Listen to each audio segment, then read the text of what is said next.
Good afternoon, everyone. You're very welcome to the Kettering Conference Centre. We're here today at the launch of a new cross-party organisation to fight for our independence from the EU. It's called GO.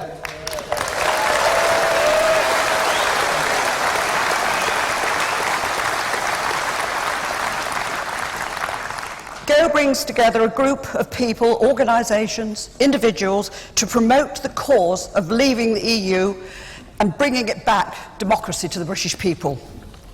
The United Kingdom has a one-time opportunity to free itself from the undemocratic European Union, which has been imposed upon us all. Today, we have a superb lineup of speakers from across the political spectrum, with one common goal: to bring democracy back to the United Kingdom.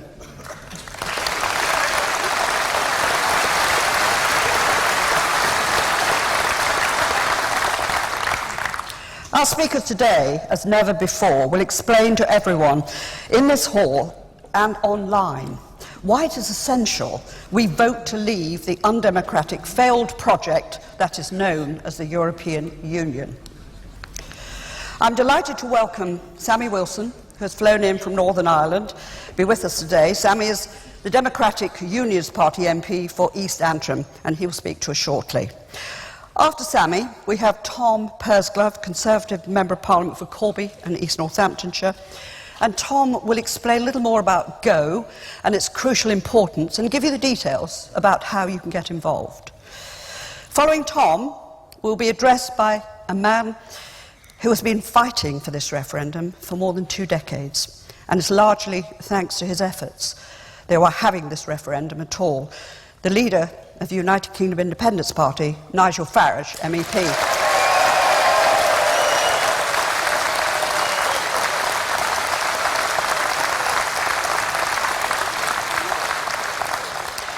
Following Nigel, we'll have Kate Hoey MP, Labour Member of Parliament for Vauxhall. Kate is the founder. Kate is the founder member of GO, and Kate is also a member of Labour Leave and makes a very strong case for the UK leaving the EU. And we're very honoured to have Kate with us today. Following the speeches, I will chair a question and answer session during which you'll be able to ask the panel a number of questions about the UK leaving the EU. So, ladies and gentlemen, I'm going to pass over to Philip Hollowbone and yes, it is Philip Hollowbone, yes, sorry. Philip Hollowbone will do the further introductions. Thank you. Sorry.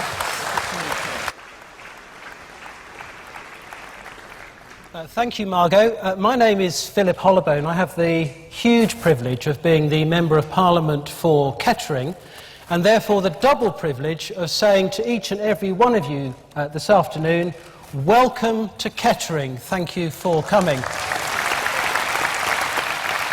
Now, Kettering has been described as the most average town in the country. But we know it's a great place to live. And we also know that Corby, Kettering, Wellingborough, all of North Northamptonshire really is Middle England at its best.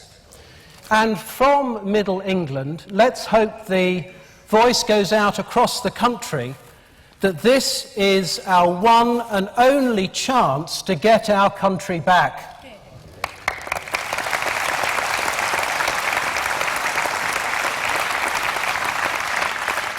A man who has been fearless in defence of his country over many decades is our next speaker, Sammy Wilson, formerly Lord Mayor of Belfast, a member of the Legislative Assembly in Northern Ireland for donkey's years, and the Member of Parliament for East Antrim for the last 11 years, a man of huge courage and of huge vision.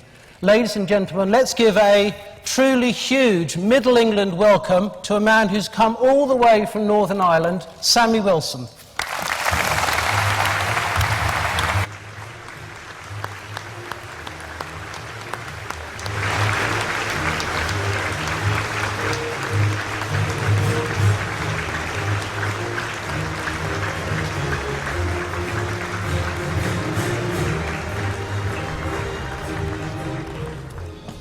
can I thank Philip for that welcome this afternoon. It's nice to see. I thought maybe the chairman had mixed his name up because she didn't know whether it was Philip or Joseph with his coat of many colours. But they're colours which resonate well in my part of Northern Ireland, because we are proud to be British. We are proud. We have defied terrorist campaigns to remove us from Britain, and we will defy the European Union trying to shackle us as well. I'm not too sure why I was asked to start off today. Maybe it's because Ulster men are known for their penchant for saying no or for walking out. But I'm quite happy to say no to European interference, and I'm quite happy to see the UK take its opportunity in this referendum to walk out of an arrangement which is not good for our country.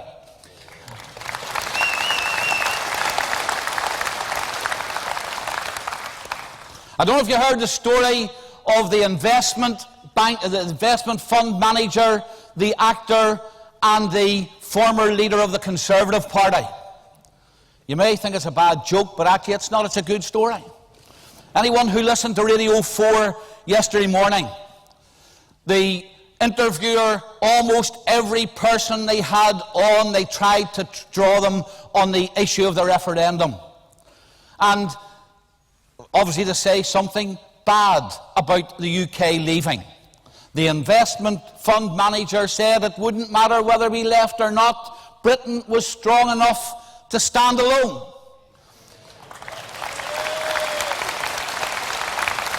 Michael Caine said that he'd be voting no and getting out. And Michael Howard said he didn't see any chance of Europe being reformed anyway. And I'm glad that if there were 3 people on Radio 4 yesterday morning, there are 3,000 people in Kettering this afternoon who agree with that as well. And there are millions of people across the United Kingdom who want to take that opportunity. And as has been said, the referendum which will take place later on this year gives us the opportunity for the first time in a generation for the ordinary people of the United Kingdom to express their view and to exercise their opportunity to break free of the shackles of the European Union. For 40 years, our relationship with Europe has been decided by a small elite, incompetent, national-hating, and wanting to have closer integration. But now is the opportunity for those people, businessmen who are sick and tired of being suffocated with European regulations, people from communities who have seen their community changed by wholesale immigration, people who are sick and tired of dipping into their pockets to pay for a European budget which is inefficient and in many cases corrupt, and people who have lost their jobs as a result of EU interference. Of course, there are those who would say that all we need to do is reform Europe. That's the Prime Minister's view. Well, he's going the wrong way about it. He promised us that he would be making huge demands from Europe. An end to the European Court of Justice interference in the role of Parliament. The final say for the UK Parliament on red tape. Control of our borders, and so the list went on. And what do we get? We got 4 anemic demands. And even those have been rejected by the elite of Europe. And, of course, they have no real reason why they should want to give in to it. After all, if you go into negotiations asking for little, you're going to get little. If you go into negotiations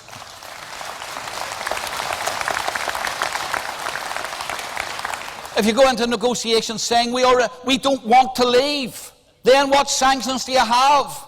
It's a bit like Jeremy Corbyn's submarines with no missiles.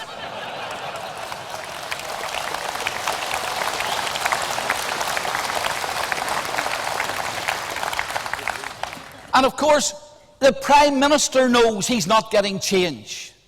Those who support his campaign know they're not getting change. You and I know they're not getting change. And that leaves us with, and that leaves the pro-European cabal with a big problem. How do they persuade the many millions who are sceptical to join the campaign to stay within Europe?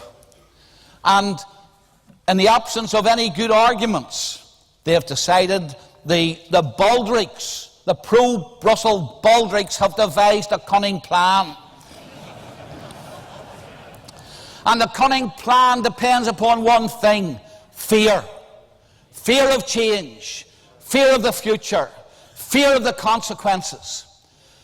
I'm sure many millions of people over the next number of days will receive a leaflet through their doors from the British Stronger in Europe campaign. More like Britain Strangled by Europe campaign. Now, any of you who are observant will notice that I'm not holding up the said leaflet. I couldn't find a copy of it. I think the trading standards people have got to them first of all and decided that it's not to be circulated because, of course, if it was based on facts, then they couldn't make the argument. Tony Blair had a dodgy dossier before he entered the war in Iraq. I think that the leaflet that the Britain and Europe campaign has put forward would make Tony Blair's dodgy dossier look like a well-researched academic piece of work. But you know, that's what it's full of factual inaccuracies. It's full of lies. We'll pay £450 more for our shopping. Where did that wee gem come from? It came from the European Commission. Well, would you expect them to say any more? We'll all be £3,000 worse off each year. And the fact check and Channel 4 said that it was based on no evidence at all. 3 million jobs would be put at risk because we would lose our trade with Europe. Do we really think Europe is going to close its door on trade with Britain when we run a 60 billion trade deficit with Europe?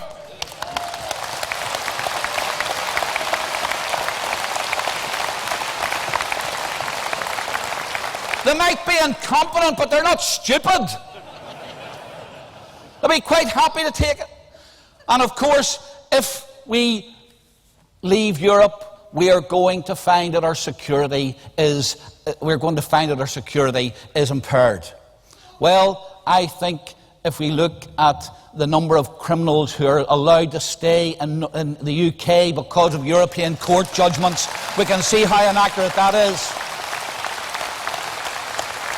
Or how can our security be impaired when we have got the events we had in Paris, where a bunch of terrorists roamed in and out and through Europe like a bunch of jihadist nomads and were able to carry out their acts of atrocity.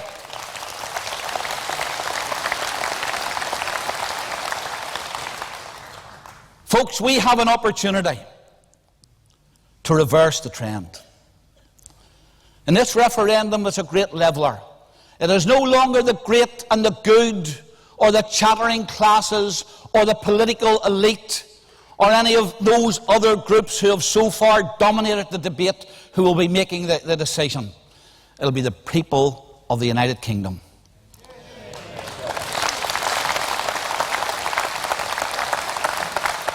And every one of us have a duty to take this once in a lifetime and once in a generation opportunity, and to go out into the highways and the byways, the cities and the villages, the community centres and the town halls, the doorsteps of the nation, and tell people our time has come to loose ourselves from the shackles of a non-democratic, unaccountable, incompetent regime, and to have our destiny decided by those who we elect to Parliament and by the Sovereign Parliament of the United Kingdom. Thank you very much.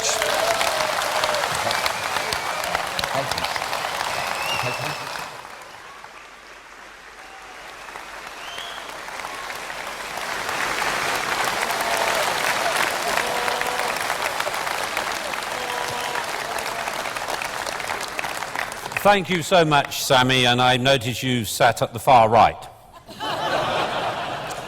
My name is Peter Bone. I'm Member of Parliament for Wellingborough and co-founder of Grassroots Out, or Go.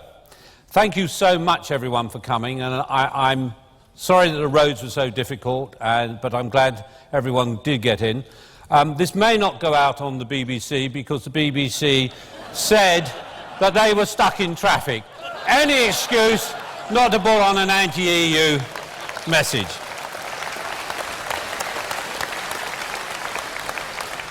I have the great pleasure, and there may be a video about to appear, but I don't know. I have the great pleasure of introducing Tom Pursglove. He's the Conservative Member of Parliament for Corby and East North Hants. He was elected in 2015.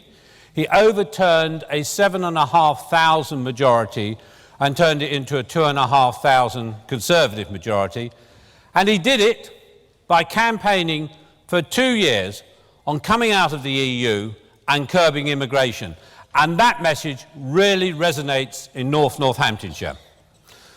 Tom is the National Director of Stuff the Wind Farms. No, sorry, no, got that wrong. National Director of Together Against Wind, which is the umbrella group fighting against wind farms. Tom was the inspiration behind the Northamptonshire EU referendum, which we carried out in 2014, when 84% of the people in this area voted to leave the EU.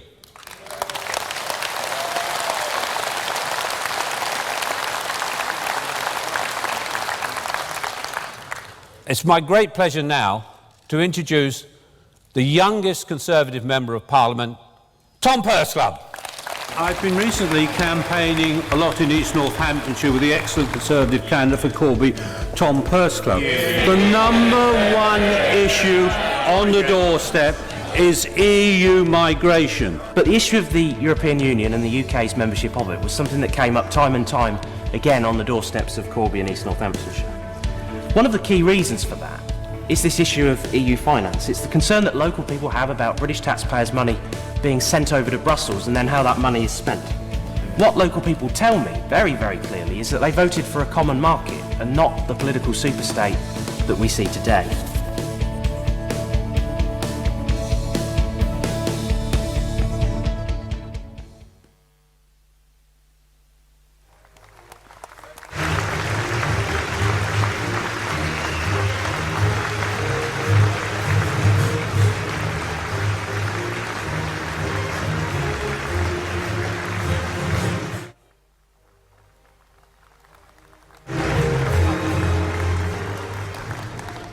Well, good afternoon, ladies and gentlemen. It's great to be here. Some of my props aren't on this lectern. Somebody has stolen my props, which are going to be valuable to the contribution that I'm going to make. I'm going to show you the leaflet shortly that Sammy alluded to, but which I haven't got in front of me. I'm not really sure what's happened here. You'll have to do it without. Well, we'll go without the props then. That's absolutely fine. One thing that people say to me all the time is that they're sick to death of politicians bickering on issues where they fundamentally agree.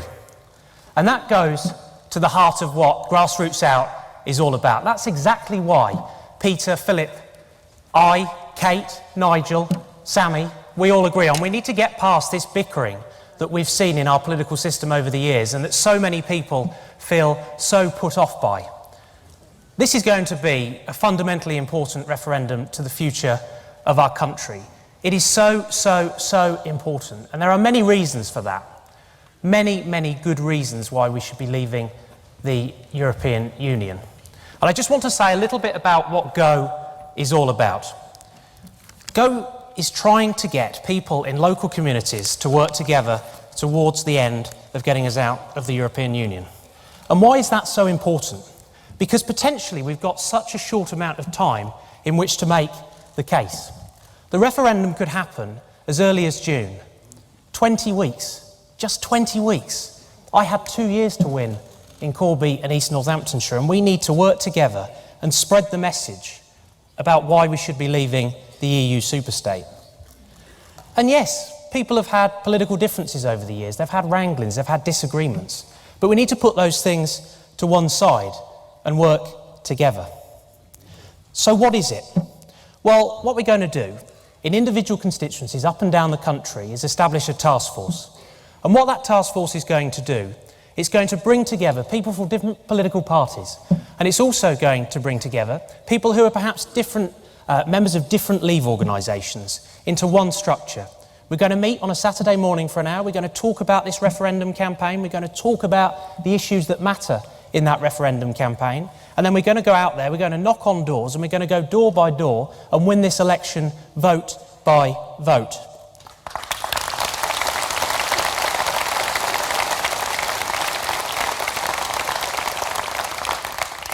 And one thing that I know from my 2-year campaign in Corby and East Northamptonshire is how important campaign camaraderie is. By setting up Go branches, that's exactly what we're going to achieve. We're going to come together as one, we're going to get a great team spirit going, and we're going to win this referendum. How can you help? I know you're all thinking, how can I help? Well, on all of your seats is one of these cards. Please, please, please fill this card in before you leave and drop it in one of the boxes at the back of the hall. These cards are pledge cards, and on that you can specify ways in which you can help, many different ways. Some people will only be able to lend us their vote. Some people will be willing to go and knock on doors. Some people will be willing to put posters up. Let us know how you can help. And I also want to send an open invitation to everybody here, but also people beyond this hall this afternoon to attend the first task force meeting that's going to happen in Wellingborough next Saturday. We're meeting at 10 o'clock at the Tithe Barn. Let's get as many people there as possible. I'd love to be in a situation where we can't fit everybody in the room because there's that much passion and that much determination to make it along. So why is all of this so critical? Why is this grassroots work so important? Well, I can tell you why it's so important. Because it's exactly that leaflet that Sammy alluded to.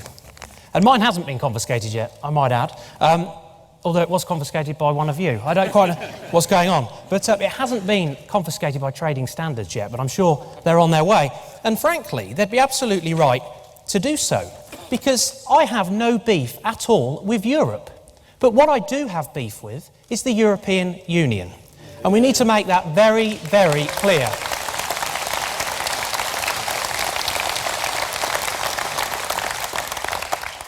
I was no fan of coalition. I was very much on the record as being a sceptic of coalition, but I understood why it took place. But one thing that used to frustrate me all the time was Nick Clegg saying that 3 million jobs would be lost if we were to leave the European Union. Simply not true. And it's claimed on this very leaflet. And Karen Brady's arguing on the front of this leaflet that Britain's economy is stronger in Europe. That's of very little comfort, I have to tell you, to steel workers up and down our country this week, including in my constituency.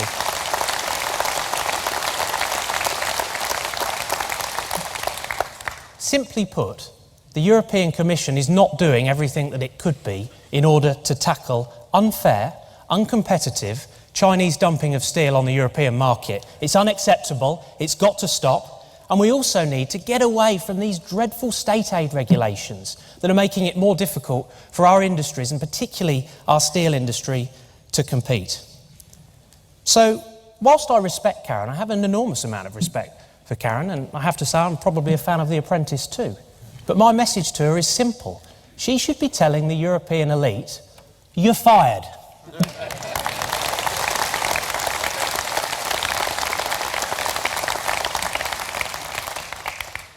And there's wider national issues at play here too. The fact is that the free trade common market principles that many people voted for back in the 1970s have been abandoned in favour of a political superstate. We never voted for that in this country. That's what people in my constituency tell me all the time when I knock on their door. And I think that we could have a much better future outside of the European Union. We could be a global trading nation, much more global in our outlook, much more successful, able to negotiate our own trade deals, in a position where we could actually help developing countries properly by establishing market agreements with them. And we'd also be able to control immigration in a way that we're not able to now. That is a primary concern that my constituents have, and I visited a small business in my constituency before Christmas, employs 6 people. And one of those employees was a young man from New Zealand who'd come over, he'd been granted a visa, he'd been trained, he was a very important part of that team. But he couldn't stay because we couldn't get his visa renewed. And that's despite the fact that this company wants to expand, it wants to have more global operations. They were very, very keen to export to the New Zealand-Australian market, but because he wasn't from within the European Union, we couldn't get him a visa. I don't think that's fair. I think we need to have an immigration system in this country that is fair, regardless of where you come from in the world.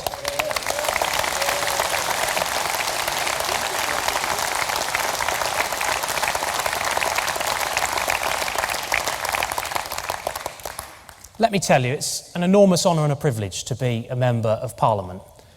To stand up in the chamber, to be able to put a question to the Prime Minister of your great country is something that I never imagined just how special it would be until I had the opportunity to do that. I never forget how lucky I am to have been put there by my constituents and to have earned their trust to be elected last year. And that's exactly why I want to make our own laws in our own country that work in our national interest rather than having them dictated to us by Brussels. It's unacceptable. We can quite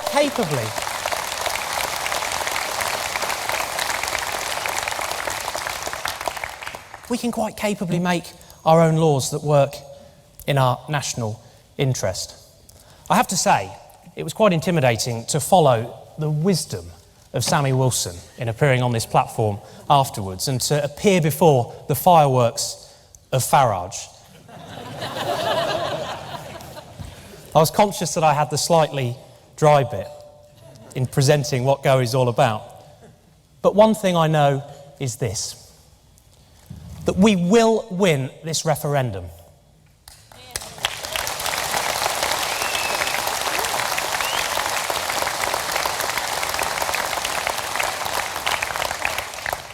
That we will work together.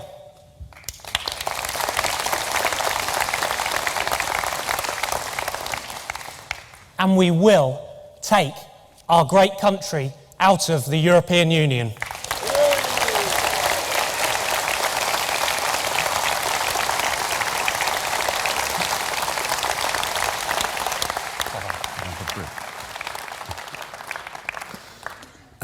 Thank you so much, Tom. It's nice to see a conviction politician so young, and it was also great fun to pinch his speaking notes as well. I would say that was a UKIP plot, but we're all working together now. So, it's now my great pleasure to introduce Kate Hoey, MP for Vauxhall. Now, Kate is one of those rare politicians that when a name goes up on the House of Commons annunciator, people go and listen. Some of my colleagues, the name goes up and we leave, but, you know. But Kate is one of those people who can stand up in the House of Commons. And the House goes quiet. And people from both sides listen to what she has to say. Because though Kate is Labour through and through, she will say what is right for our country all the time. And she's passionate about getting out of the European Union.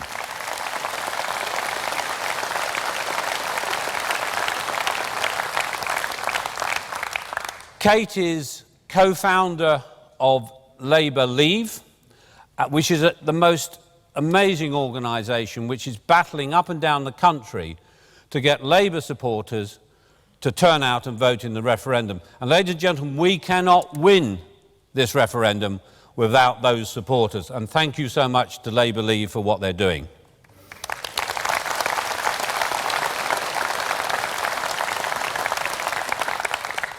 She also, with Tom Pursglove and myself, are the founder members of Go, because we were just fed up at the lack of campaigning at Grassroots that was going on when the referendum was so close. So thank you, Kate, for pitching in with 2 Conservative MPs.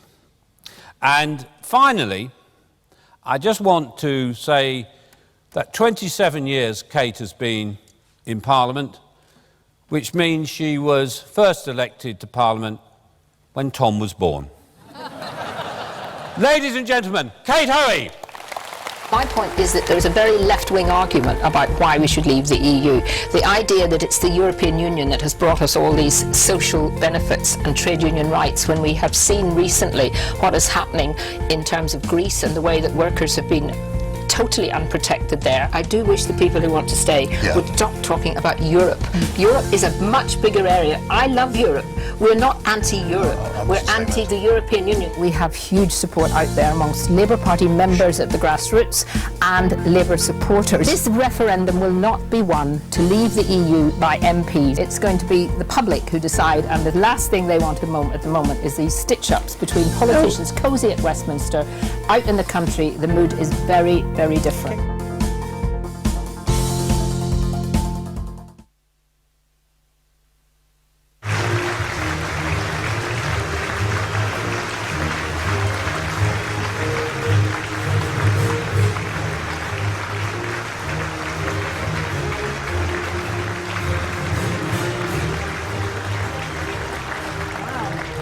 Well, good afternoon, everybody.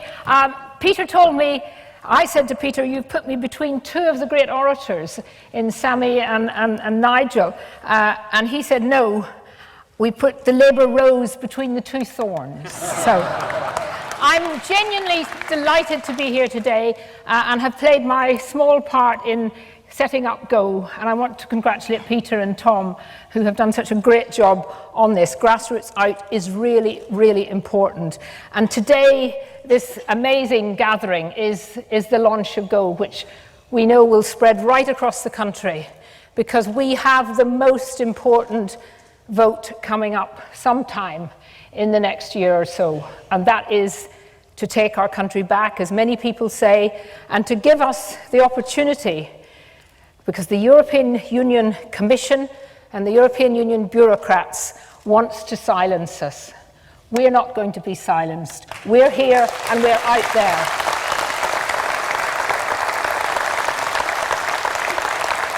Now, as I said on that little videotape, I love the European continent. I think everybody here does. We all love Europe. It's very interesting, isn't it, that the Remain campaign don't want to use the word EU. They use Europe all the time. And I've got this sort of vision of Peter Mandelson, or I don't know, one of the others who are involved, who were involved and told us how wonderful it would be if we joined the European currency, the single currency. If we didn't join the euro, the country would fall to bits. That's the same sort of people who are telling us now that our country will be ruined if we chose to leave. And I've got this vision of sort of Peter Mandelson pulling the UK away from the continent of Europe. We love Europe, we dislike and we distrust the European Union. Now, as a Labour MP, and I know there are hundreds and hundreds of Labour supporters here today, as a Labour MP, I thought it was important just to look back to 1975, when we had the last and only opportunity to say anything about the common market as it was then. And when I look at the Labour stalwarts who were on those platforms, Labour figures like Michael Foot, Peter Shore, Tony Benn, Barbara Castle, you know, all of those, if they had been here today, would be here today, because all of those who were involved then were the true voice of Labour. And when we look back, and when we voted then, what was a very small 9 members of the common market, 40 years later, 28 countries, with a bloated, undemocratic, unelected commission costing us £50 million a day, £350 million a week and £19 billion a year. I think we should all learn to be able to say that over and over and over again, because that is the cost of our membership of the EU.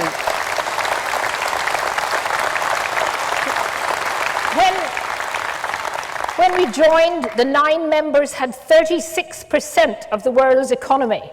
Today, it is 17% and falling, literally, as we speak. The EU is a shrinking market, the only continent that's actually shrinking, where the economy is weakening.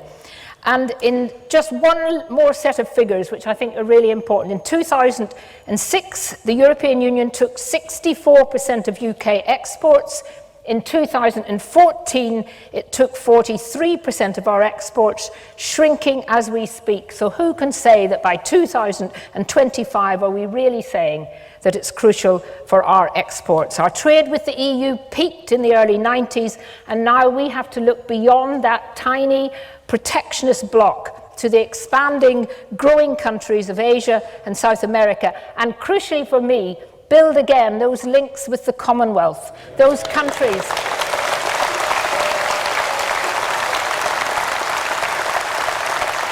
Those countries in Africa, in India, Canada, Australia, New Zealand, who we so shamefully betrayed back in 1973. And those countries are, of course, much more culturally and historically best suited to trade with us and want to trade with us. Now, I mentioned New Zealand because, remember, Harold Wilson went off to renegotiate, and he came back with one thing, which he pretended was a lot more than it was, but he got the right to buy New Zealand butter. But, you know, that's actually, to me, is far more than the kind of paper symbolism that I'm afraid our Prime Minister will come back with in a very short time. Because what he is going for is meaningless negotiations so that he can come back and say he's won it. And as Sammy has already said, it is meaningless. So I believe that an exit would allow the UK to sell freely to the whole of the world, and it would allow also, very importantly, for less developed countries to sell freely to us, because the net effect of this would be to improve their standard of living, thus helping to remove the desire for their people to move to the UK, depleting their own human resources. So it is a win-win for everyone. And as things stand at the moment, and this is where I think it's very shameful for some in the Labour movement, because as things stand, the EU policy at the moment condemns many, many impoverished countries to a form of hopeless servitude that should have been consigned to history. And that is why I find one of many reasons why those on the left how they can possibly go out and be arguing that it's better to stay in the EU. But we will be told, and we're being told, that we are in a minority. I have to tell you that as we go around the country with Labour Leave, we are finding that people are coming out and saying, at last, within the Labour movement, there is some kind of debate. We're fed up with the Europhiles who've been running our party, and we want to change that. We're a very proud country. We've got the 5th largest economy in the world. We've got the 4th biggest military budget. We're a leading member of the G7, and we're one of the 5 veto-wielding members of the UN Security Council. Our language is the most spoken language in the world. We have some of the best universities in the world. So why do we think we have to be timid and stay hiding in a crowd of 28?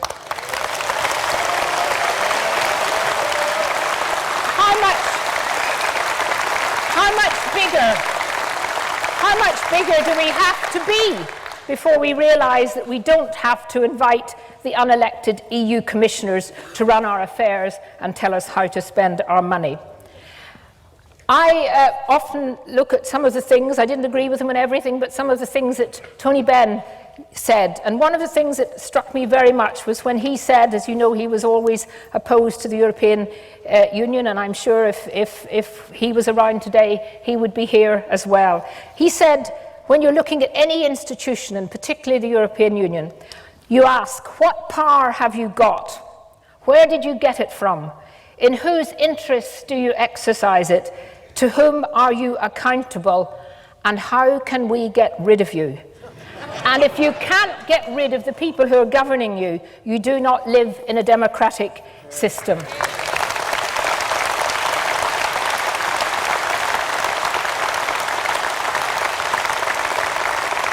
I just want to point out that as a Labour MP, I see the neoliberal agenda of the European Union as not protecting workers' rights, but threatening them. And if anyone needs an example of this, we just have to see what happened to the Greek people. The EU forced austerity on Greece while breaking the democratic will of the people who invented democracy.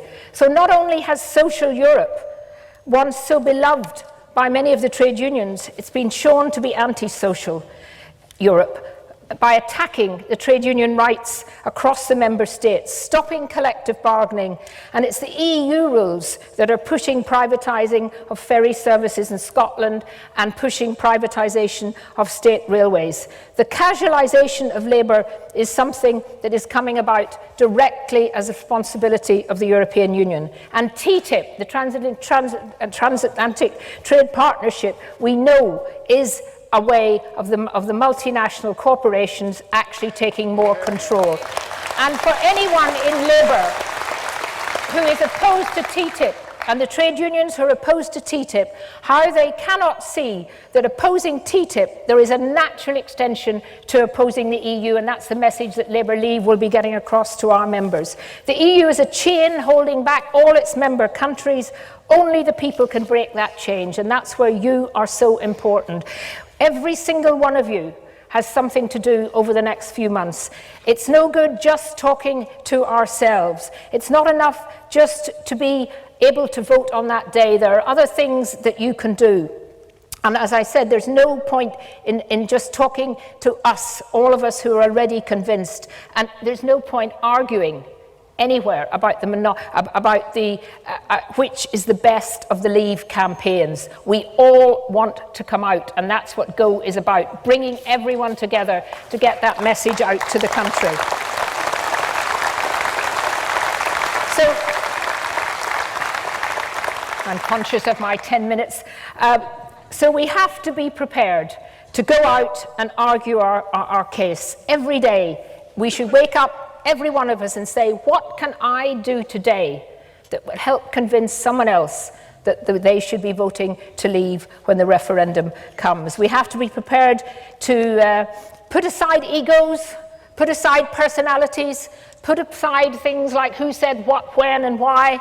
We have to get through all of that and build a united campaign across political parties and those who have no interest in politics whatsoever, and particularly those who have never voted before. Those are the people we are going to go out there and get supporting us. And when I see banks like Goldman Sachs giving huge amounts of money to the Remain campaign, I think people will remember just the role of the bankers in helping to almost destroy the economic systems in this country.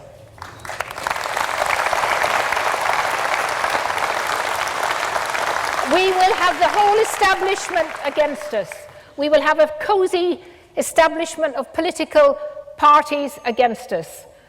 We will have, as I've said already, the bankers against us. We will have a huge media campaign. Some of the media have been extremely good.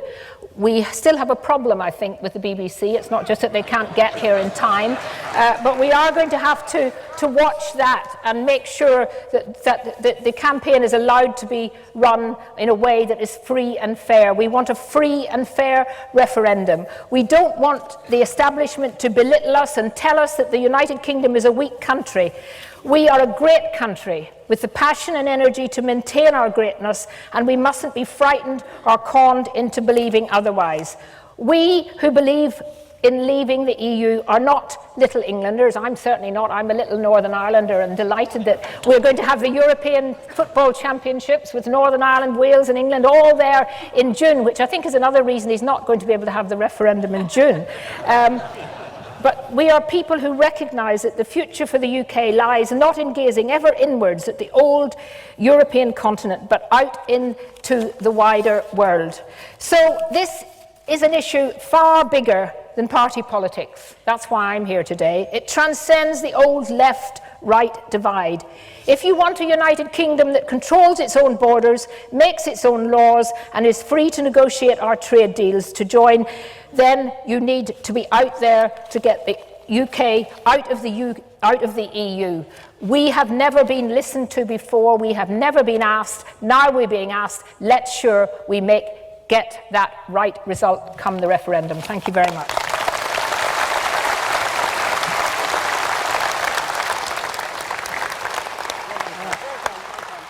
Where am I going?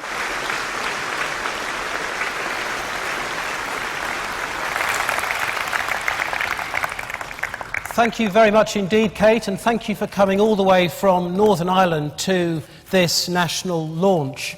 Corby, Kettering, Wellingborough, Northamptonshire, we know that we're very much the beating heart of the nation. And we, the real people of England, we have not yet spoken. But our voice will be heard in this referendum, along with voices from Wales, Scotland and Northern Ireland, to keep our own union, but to get us out of the European Union. One man who has, throughout his adulthood, campaigned on these principles is our next speaker. I first had the privilege of meeting Nigel Farage when we were both schoolboys together in southeast London 40 years ago. And I can tell you that the Nigel Farage today is still the Nigel Farage of 40 years ago. This man is nothing if not consistent. He's a genuine politician with real beliefs, and he says it as it is. And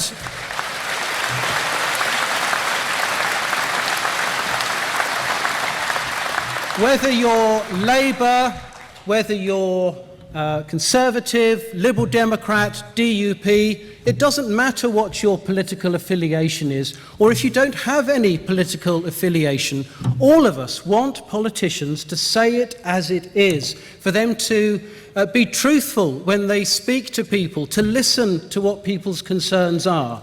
And that's why I, as a Conservative MP, have absolutely no problem. Indeed, I'm hugely privileged to have been given this opportunity today to introduce to you our next speaker, Nigel Farage, the leader of the UK Independence Party, because all of us, no matter what party we come from or no party, are committed to working together to seize this one and only chance to get our country back. Ladies and gentlemen, Nigel Farage. There is a gathering electoral storm. It's coming on the left, on the centre and on the right across every member state in this union, and perhaps this is why we see the fear in the faces. Increasingly people are saying, we don't want that flag, we don't want the anthem, we don't want this political class. What this initiative led by Peter, and I'm just a foot soldier following and helping, what this initiative has done is there'll be 6 of us on the platform in Kettering in a couple of weeks' time, and it'll be the first of a big rolling series of meetings that are going to go right across the United Kingdom. And the question that I want to ask, that we're all going to ask is, who are you? I'd never heard of you. Nobody in Europe had ever heard of you. I'll share a platform with virtually anybody that believes we should get back our independence and self-government in this country. And I look forward to working with Conservative MPs, Conservative ministers, as indeed I want to work with Labour figures or Green figures or anybody across the political spectrum.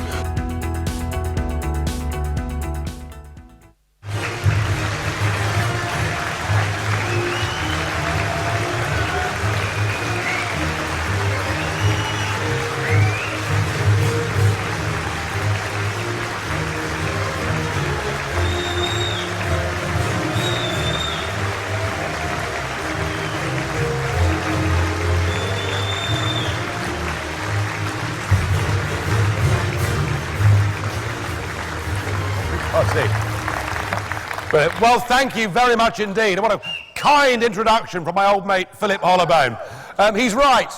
I haven't changed at all in 40 years.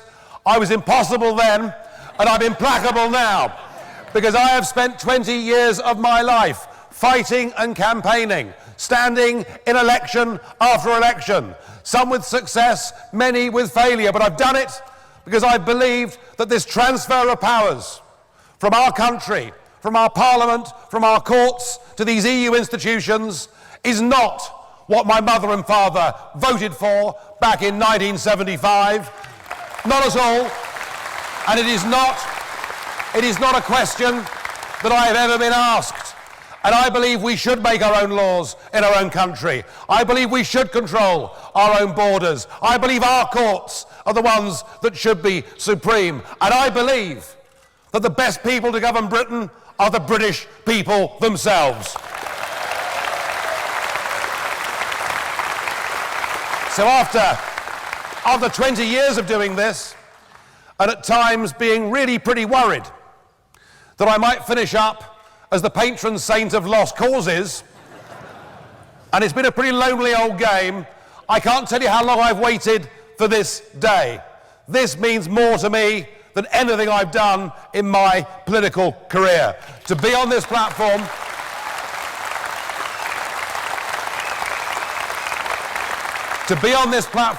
with a group of people who recognise that actually party politics is meaningless compared to the importance of getting back the control of our nation. I'm proud to be here with all of them.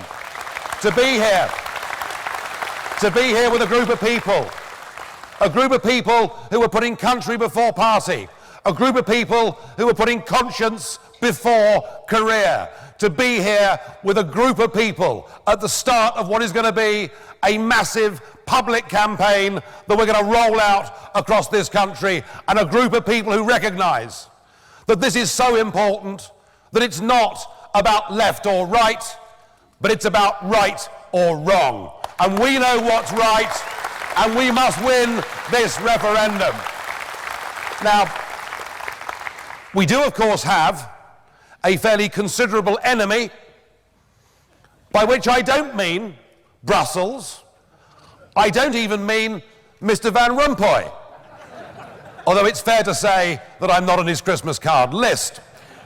No, the enemy isn't Brussels. The enemy, as Kate said, isn't Europe. We're not against Europe. We love Europe. We're happy to go on holiday there. Some of us are happy to drink their wine. We buy and sell motor cars with each other. We love Europe. What we're against is the idea of all these different nation states being forced against their will into this straitjacket of one-size-fits-all administered by the bureaucrats of Brussels. And believe me, this meeting today, there will be tens of millions of people across Europe who see it on their national televisions and through the internet that will be cheering us on, because we have the honour to be the first country in this union to have the opportunity to say we don't want political union, friendship and free trade, but not this. And I think in many ways, ironically, we are the true Europeans, because we recognise that a Europe of different countries, different cultures, different languages, different histories, different cheeses, that's a good Europe, provided it's democratic and it trades together. So I hope that when Britain does exit itself from this political union, that it's followed by the rest of Europe too. I look forward to a better, happier, freer Europe. Now, our enemies aren't in Brussels. Our enemies are in Westminster. Our enemies are indeed in parts of Canary Wharf. I'll come to him in a moment, sir. Just wait. Just wait. And what we're going to see over the next few months, paraded on television, are our political class. People who didn't tell us the truth back in 1975. People who told us that if we didn't join the euro, investment would dry up into this country. So we'll get a parade on television. We'll see Ken Clarke. That's not a bad start, actually. Try this one. We'll see Nick Clegg. We'll see Peter Mandelson. And top of the list, we'll see Tony Blair. And they'll be on television telling us we have to be part of this club, selling us the fear story. And the fear story is, if we're not part of this union, they will not buy our goods. All trade will cease. Jobs will be lost. That is what we're going to hear from them. And actually, do you know what? They may try to scare us. But actually, I think the common sense of British people is such that we understand just how many German motor cars are on our roads. We understand that they sell us more than we sell them. We're beginning to understand that we are the Eurozone's biggest trading partner in the world. I think we understand that actually they need us far more than we need them.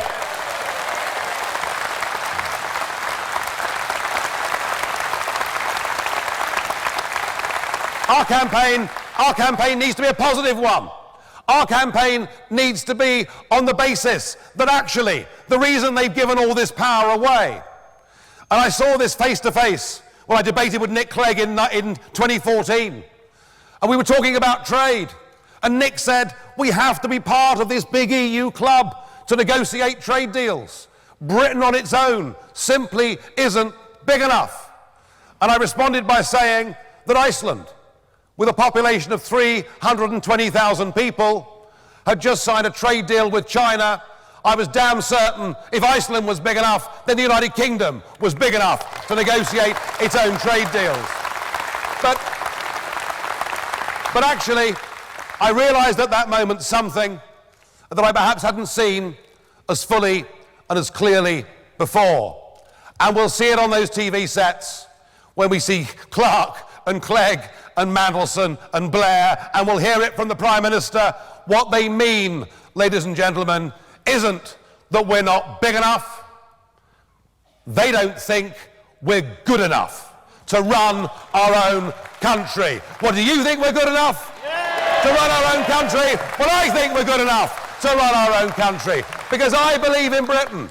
I believe in the British people. I know that freed from this club, not only will we have a simple trade deal with Europe, but we'll be able to re-engage on the world stage and make our own trade deals with whomsoever we choose. And wouldn't it make sense that a very good first port of call would be a group of countries within whom there are 2.2 billion people, where English is the primary language, where they have common law, where they actually like us, and let's re-engage with our friends in the Commonwealth. Wouldn't that make sense? And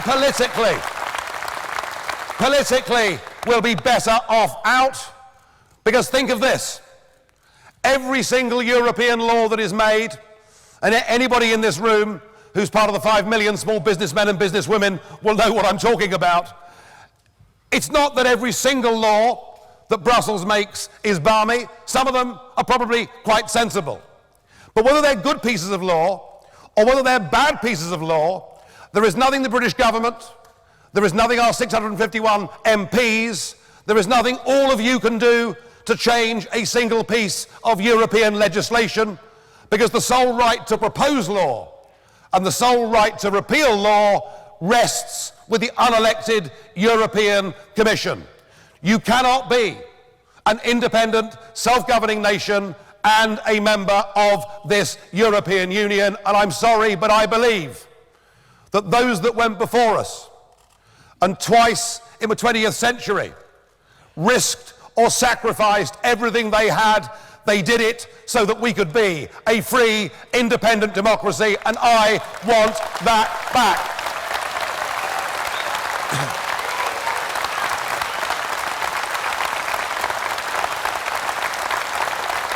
So we'll be better off economically, able to make our own trade deals, not squandering over £50 million a day as a contribution. We could build a new district hospital every week in this country for the cost of our EU contributions. I know which I'd prefer, and I'm sure you do too. But crucially, absolutely crucially, the key issue that I believe will win us this referendum is the fact that as a member of this union, we now have an open door to nearly 500 million people, any of whom can come into our country. Now, the levels of immigration into Britain have been too high. Governments have promised they would control it to tens of thousands a year. We know net migration is running at 1/3 a year. And that's if you believe the official figures, which incidentally I don't. Too many people coming into a country too quickly has driven down the wages for ordinary workers in Britain. Has put intolerable pressure on primary school places, the health service, all of our vital public services. But what it's also done is to change many communities in our market towns and in even our cities in a way that is unrecognisable. If immigration is to work, it has to be at a rate and a level whereby people speak the same language and can integrate. And we can't do that. We can't do that. We can't do that as members of the European Union. So only by leaving this European Union, only by leaving this political union, can we take back control of our borders. And once we've done that, we can then put in place an Australian-style point system so that we can decide who comes to Britain. And yes, we want good people. We want skilled people. We want people to come who bring their own health insurance. We want people to come who haven't got criminal records, but we need to control the numbers. But I think it's now even more serious than that. 2 of those Paris murderers got back into the European Union posing as migrants coming through the Greek islands.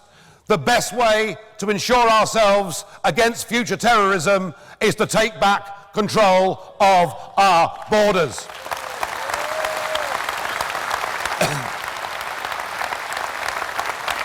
And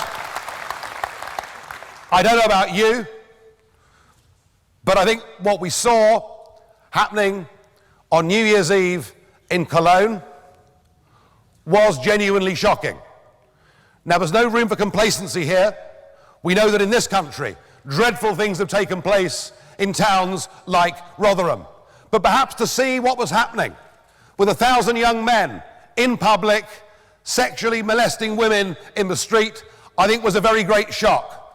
And the truth is, ladies and gentlemen, that the European Union has made a massive, massive error with its open door policy to anyone that wants to come. An error compounded hideously by Angela Merkel. But bear this in mind. Those 1,000 young men outside Cologne train station on New Year's Eve will in 3 to 4 years all have German passports, which means they'll be able to come to our country. And I'm sorry, I'm a great believer in helping those around the world in need, but it's time to put the interests of men and women and our communities first, and we only do that by taking back control.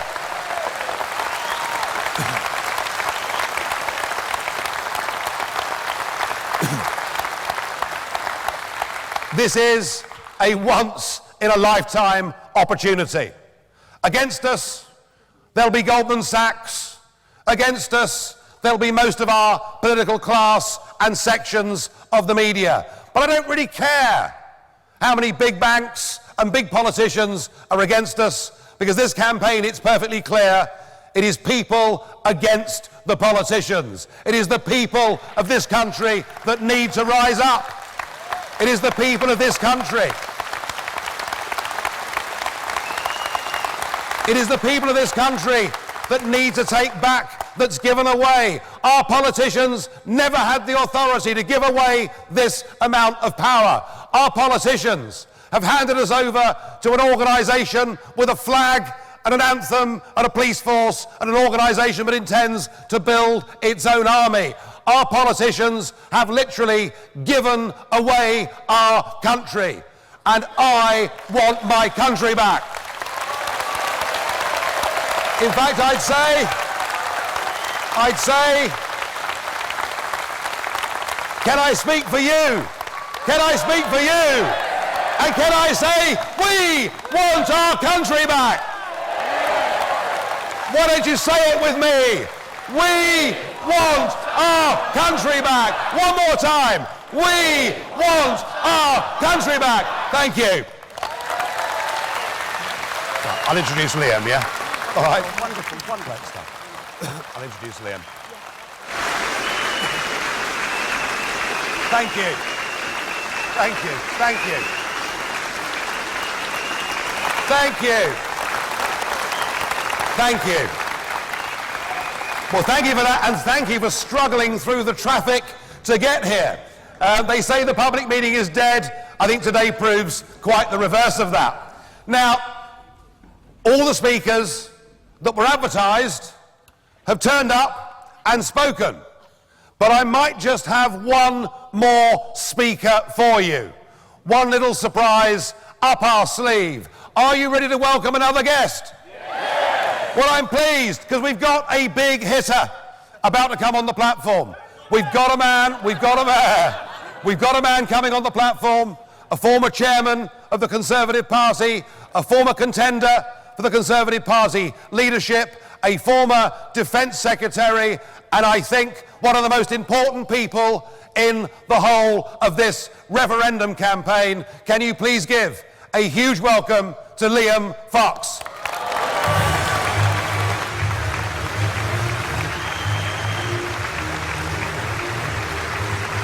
There's a seat for me over there.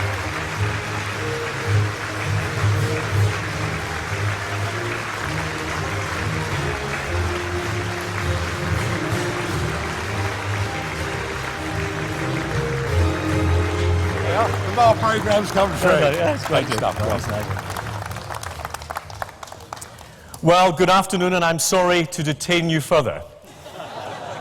It's been a long time coming, but it's going to be worth it.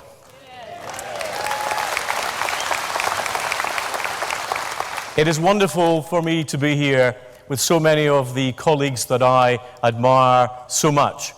I am proud, I'm honoured, I'm humbled. That's not a word you hear often from politicians. It does happen from time to time. But we are all part of the Leave family. And I have read so much rubbish about division in the Leave campaign over recent days. We may have different personalities, we may have different voices, we may be speaking to slightly different constituencies. But like a family, all of us here today, on the platform and you with us, we like a family know what we want to defend. And we all know what we want for our country. So let me tell you, I would much rather be here today with all of you, the grassroots promoting optimism and freedom, than I would on a platform with the Goldman Sachs-funded pro-EU establishment peddling fear to the people of our country.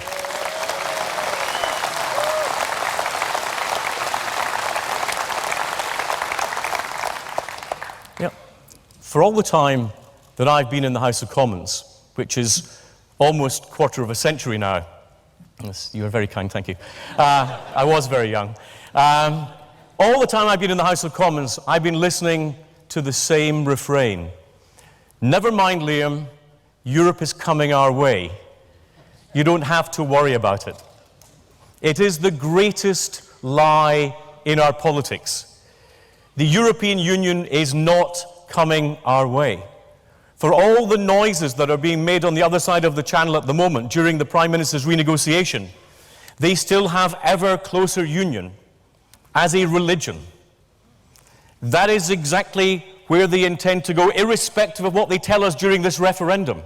If you want one example of it, look what's happening with the European Border Force at the current time. Under the Commission, deployed by the Commission, even against the wishes of sovereign governments. What more proof do you need about the direction of travel that they intend to take? It is very clear that the European Union has no intention of fundamentally reforming itself. Let me tell you as a doctor, ever closer union is in their DNA, and there is nothing they can do to change it.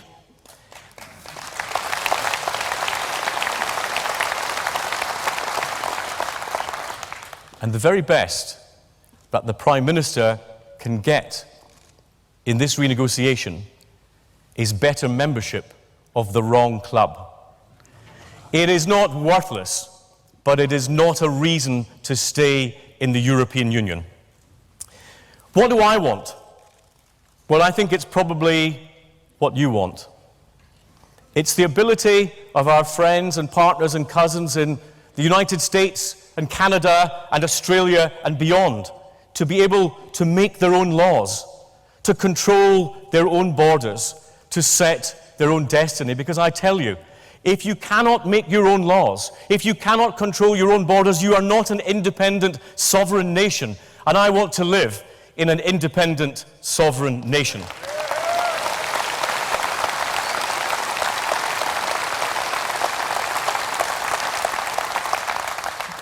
Now let me just turn, if I may, to that very subtly named Project Fear. It's amazing that no one on the Remain side of this campaign is willing to talk about the European project. No one is willing to defend the concept of supranationality. It is all about fear and trying to say why you shouldn't want to leave. So let me just run through one or two of the things that they're telling you and why they are so fundamentally wrong. The first thing is they say our security would be at risk if we left the European Union. Let me tell you, as a former Defence Secretary, our security does not lie in the European Union. The cornerstone of our security is NATO. It is NATO that has kept the peace in Europe since World War II. And why is that so important? Because NATO brings into our security the United States and Canada and Norway and Turkey, countries which are so important for the wider geographical European security. And let's just remember that not only does NATO have 900 million people in it, compared to the EU's 500 million, but the United States defense budget is bigger than the next 11 defense budgets all combined. And that's Russia and China and Britain and France and Saudi and all the rest. And I know who I would rather place my security with. And in any case, no one's ever told me how you get a security relationship with the European Union when 5 of its members are neutral.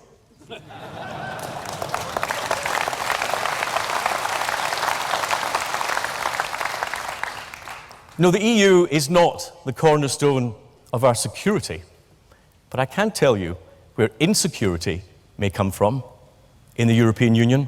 It comes from the permanently and fundamentally flawed Euro project that causes instability on the financial markets, that results in economic crises and bank bailouts and an ever-increasing British contribution, because remember, the worse that the Eurozone does, the more Britain has to contribute into European funds. We pay indirectly, in fact directly, for the failure of the Euro project. And I will tell you also that insecurity for our country comes from open borders and uncontrolled migration. And I do not want the mistakes made by Angela Merkel in opening the doors to migrants in Germany to be reflected in Britain's security.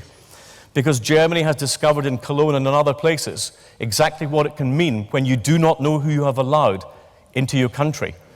And within a short time, when they are granted citizenship in any of the European countries that they have entered, they will have the right to enter the United Kingdom if we remain a member of the European Union.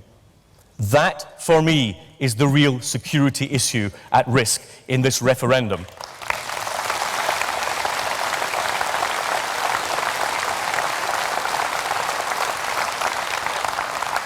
So the next thing that they want to peddle is that if Britain leaves the European Union, it will become isolated. Listen to how many times they use that word, isolated in the world. Now, you correct me if I'm wrong, okay? But the day after we vote to leave, will we not still have a seat on the Security Council in the UN? Yes. Will we not still be at the heart of NATO? Yes. Will we not have a special relationship with the United States? Will we not be at the center of the Commonwealth? Will we not still be in the G7? Will we not still be in the G20? Will we not be a country increasing our trade with the rest of the world outside the European Union? Does that sound like isolated to any of you in this room? This country has never been isolated, but what we have been is proud and independent and free. And it's because of our pride and our independence and our freedom, we were able to save the European continent twice in the 20th century from their own folly. So never let anyone tell us we will be isolated in this world.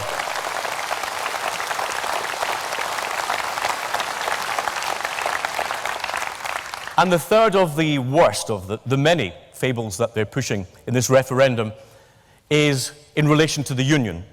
Now, I feel I can say something about the Union.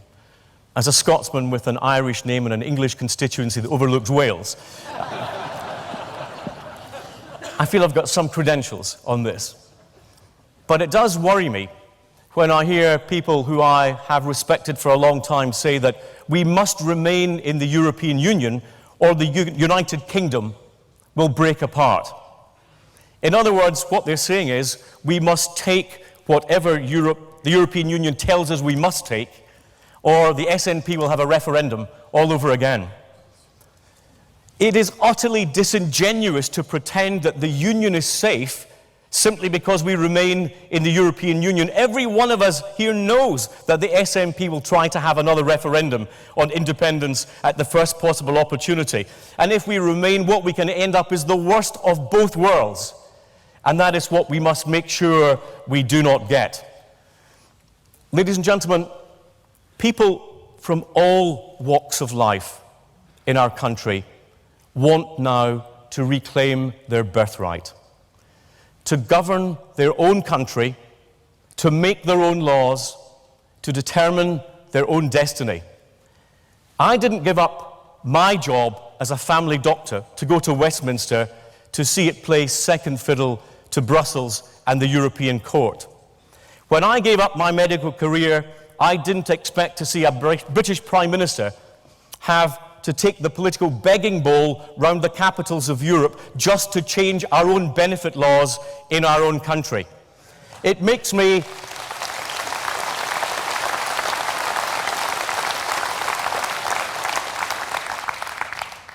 sad, as I imagine it makes you sad. It makes me angry, as I imagine it makes you angry. But above all, it should make us want to make a change. It is time to look forwards and outwards with hope and optimism. We don't want to be little Europeans, but to embrace the wider world with all the opportunities that it offers in the era ahead. It is now time to take control of our own destiny, time to take control of our own laws, time to take control of our own borders. We will only get one chance, but we can do it. All of us, together. So let's get to it.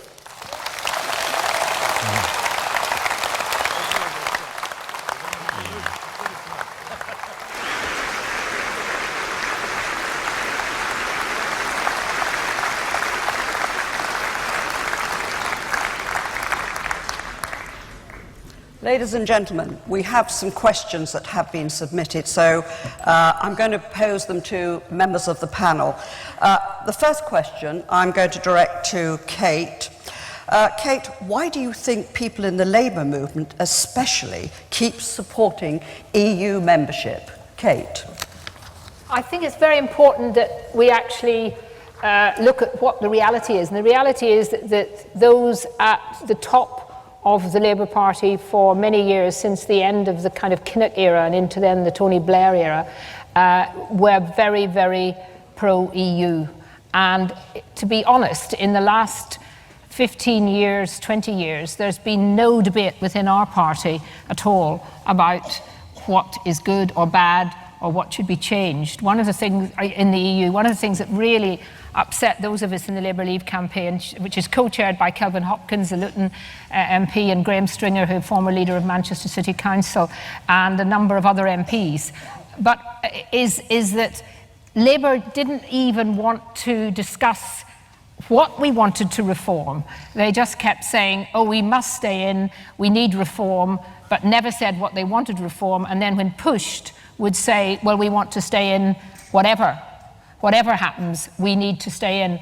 And a lot of it was to do with the attacks that came at part sometimes during the Prime Minister Thatcher's era in terms of what was happening with the trade unions. And the trade unions saw the European Union as a sort of way of trying to protect a lot of the workers' rights and so on.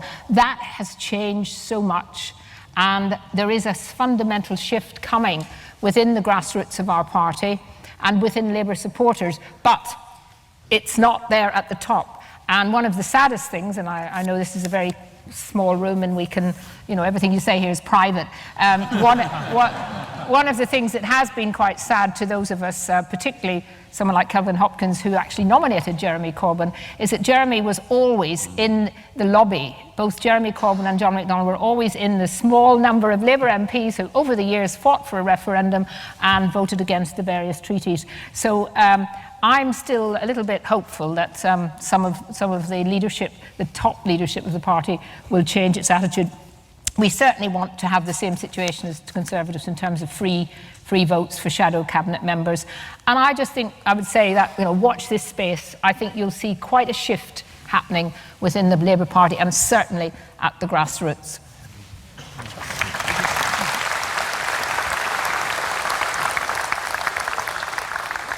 Thank you, Kate. I've got a question here for Sammy. People are concerned as to whether or not we can realistically win this referendum. That is to say, is it going to be a stitch-up? And do we have the resources to take on the entire European establishment? Sammy? Well, I think that first of all we've got to recognise that the kind of political elite, financial elite, who have always been the main supporters of the European project, are going to fight back. I think they fear that for the first time the ordinary people of the United Kingdom are now going to have the opportunity to have the final say on this. And all kinds of arguments are going to be deployed. I know that in Northern Ireland, one of the big things, I did an interview on Radio Ulster on Thursday, and one of the big things that they're going to play on is that outside the European Union, we are going to be economically disadvantaged. And you've heard it already from the Prime Minister's chief propagandist now, Nick Herbert, there this week. We're going to be taking a jump into the void, he says. Well, I must say, I'm quite happy to jump into that void, because at the bottom of it there's a nice big cushion stuffed with about £18 billion that we give to the European Union every year, and we'll have a soft landing. But that's what we're up against. And it's one of the reasons I do think that people are sick and tired. All the speakers today have rehearsed the arguments. They're sick and tired of uncontrolled immigration. Now, don't forget, a lot of the decisions that have been made which affect ordinary lives, whether it's steel jobs, fishing jobs, the impact on communities of uncontrolled immigration, the uncontrolled spending and the contributions that we have to make, the impact on businesses, all of those are made by people who don't live with the consequences. For the first time, the people who live with the consequences of decisions made through the European Union are going to have their say. And that's why I think it is important for all of us. I believe we can win this campaign. But I believe that it's important that we do not take it for granted that people will come out and vote. I think that underlying amongst the people of the United Kingdom is a desire to be free of all of this. And it's up to us to get the message over. And while you might have very, very powerful people on one side, don't forget there's a lot of scepticism now about the political elite, about the financial elite, about the European bureaucrats. And let's play on that cynicism, that scepticism. Let's get the message over that they can use fear all they want, and it's the only tactic they have. Facts are on our side. We know what the impact has been, and that's why it is important to get out into the doors and knock and talk to people, talk to your friends, talk to your neighbours and everything else. We need their votes.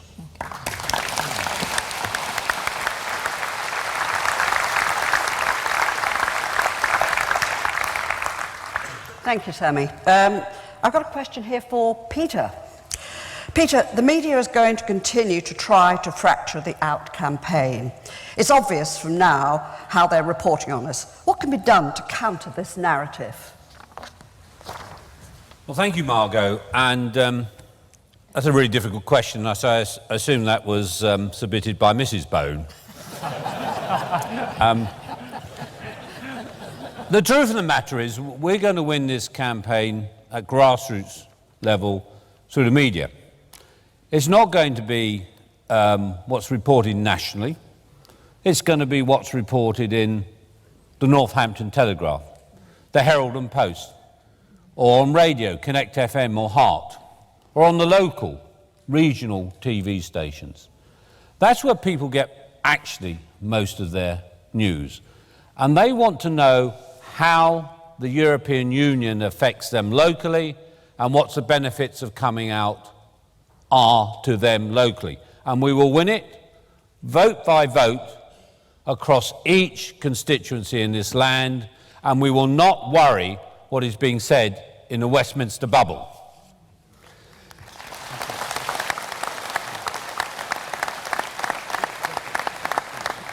Now, I actually think that the media as a whole, with one exception, will give us a decent shout. And I think that whether you're ITV, Channel 4, Sky, we'll have our say. But there's one organisation that is institutionally biased in favour of the EU, and that, of course, is the BBC.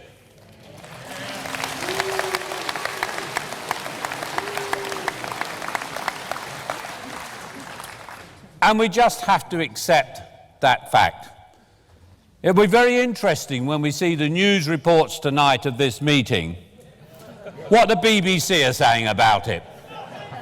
We are a united grassroots organisation putting party politics to one side to campaign to get out of the EU. That's what the BBC should be reporting. But we will win it vote by vote in every constituency in the land. Thank you, Peter. Terrific answer. My next question is for Nigel. David Cameron in December said that he expected to be done with negotiations by February. At the World Economic Forum this week, he said he's in no rush. And he's indicated that we might not get a referendum until late 2017. What's going on, Nigel? Well, he's playing a game, isn't he? And I think that by saying this week, well, if we don't get what we want, we're in no particular rush, that makes it all the much better, doesn't it, for him to come back on the 19th of February, after the summit, Margot, saying, you know, I've pulled this extraordinary rabbit out of the hat, and he's going to fly back into London, and I'm told they're going to reopen Heston Airport for him, and he may even wear a Homburg hat, and he'll stand there, you see, and he'll say, I've got this most amazing deal with Europe. And actually, do you know what? It won't be worth a row of beans, because even if he's got some concessions on migrant benefits, the point is, and Liam made it, every single day, Brussels are centralising power. Every single day, every directive, every regulation that gets passed adds to the centralised power of Brussels. He isn't even renegotiating freedom of movement. He isn't even renegotiating the ability of the British Parliament to veto bad law. So he's basically asked for nothing, he will get nothing, he will then try and pull the wool over our eyes, and I think the difference between 1975 and now is this. I think my parents' generation and my grandparents, who were voting in that referendum, whether they were one side of the argument or the other when it came to voting in general elections, basically believed that our political leaders would do things that were in the interests of this country. There was a level of deference towards our political leaders, and I think that has broken down fundamentally over the course of the last 40 years, and I think now people are ready to trust their own instincts. And I hope so, because if they do, we'll win this referendum handsomely.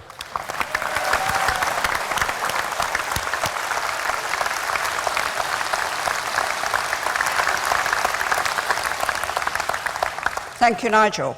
A question for Liam. What efforts are being made to get indications from around the world to skewer the in-campaign narrative? What be alone in the world? Would we be alone in the world if we left the EU? Breitbart reported Jeb Bush backed a sovereign Britain trading with America. Will anyone else back that, Liam? Well, as I said earlier, this whole idea that we would be isolated is complete nonsense. We are at the centre of so many global organisations. We are key, in fact, to the functioning of so many global organisations that they require us to continue to play a part. And I actually think it will backfire if people from overseas try to tell the British people what they ought to do in relation to this referendum. And I'm not thinking of anyone in particular, but the current President of the United States, when he tells us that Britain should remain in the EU, well, when the United States has an open border with Mexico and they have a court that can overrule the Supreme Court in the United States, maybe then they can start giving us some advice, but not until then.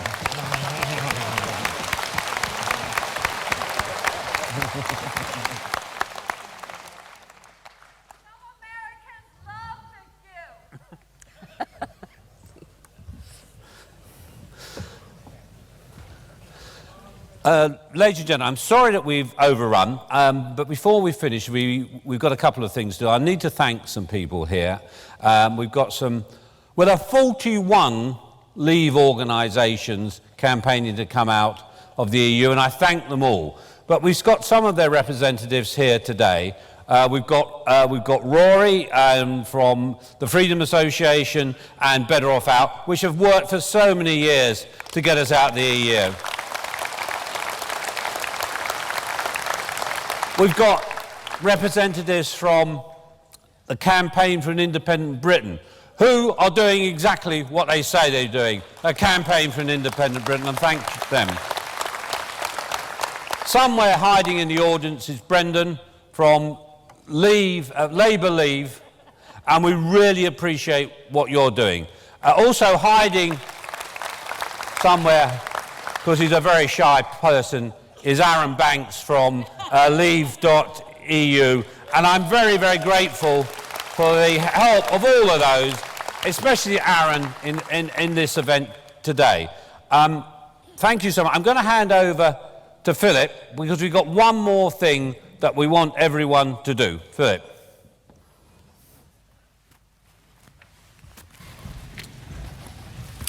Well, thank you very much indeed, Peter. And I want to say, as the local MP, thank you for giving up your afternoon to come here to be at the national launch of Grassroots Out. In years to come, people will ask you, which way did you vote in the 2016 referendum?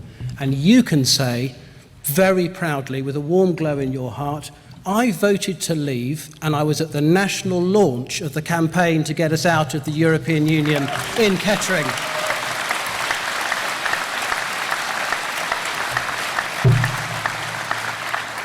And as Nigel Farage said, ladies and gentlemen, this is your election to win. Trust your instincts. You are right in wanting us to leave the European Union. And all of us at the top here, we're going to sign the Kettering Declaration. And here it is, and this is what it says. We, the undersigned, declare that in the weeks and months ahead, we shall set aside party politics and work together towards our common goal of a free and prosperous United Kingdom outside the European Union, engaged with the wider world and governed by its own laws. Ladies and gentlemen, this is our country. Let's get it back.